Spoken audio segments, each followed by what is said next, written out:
I have on the phone my mom, and she read some good stuff to us, so I figured I would let you all hear it. She's going to read it too. So here's my mom. Her name is Pat. Hi, everybody. I hope this is information that you can use, and please don't accept my word for it. I would like each one of you to find out for yourself. If you have internet, you can check. Sometime after the Catholic Church came to power, they killed all they could who wouldn't convert to their teaching. Many know it as the time of Joan of Arc, also called the Spanish Inquisition. It was the 13th century, 1478 to be exact. Many were tortured till they gave in and renounced Creator God. Then, if they didn't, they were hung or burned alive as heretics, and all their lands and possessions became the churches. Their family were killed if they didn't recant, or made slaves if they did, because they had nothing to live on. The only way they could prevent their holdings from being taken was to say nothing from the time they were taken until their death. Few could withstand that much pain without saying something. This is mentioned in the Bible, but most are looking for it to happen, not realizing it already has, at least twice. During Caesar's time and during the Inquisition, and will happen again just before Jesus returns. When I studied the Reformation in school, I said that's in the Bible. Also during Caesar's time. You could do that then, and I was told the Bible was talking about during the time when Christ is about to come. Now, they don't let them teach that anymore. But when I showed that it was the same, my teacher agreed, and so did many of the other teachers she talked to about it. Also, it was taught as if they were being made to give up paganism. No one mentioned that God doesn't accept anyone except those He calls, and they come willingly. Although it didn't bear the name, it should have been called the Spanish Catholic Holocaust, because those in Hitler's Holocaust, whether it was 1 million or 10 million that were killed, isn't the point. But those killed each mattered.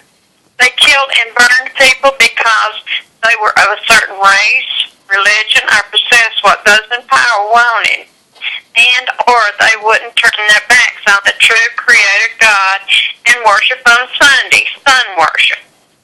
Instead of the Creator's Sabbath, we call it Saturday for Saturn. It's still the seventh day of the week. You can check this out. Excuse me. The ones who changed it are proud they could and did. Excuse me. As the Bible said they would. Look it up online or call a Catholic church. They will be happy to enlighten you. It's true the calendar has been adjusted. We went from the Julian calendar, when days of the week received their names as we know them now, and the month, to the Georgian calendar in 1582.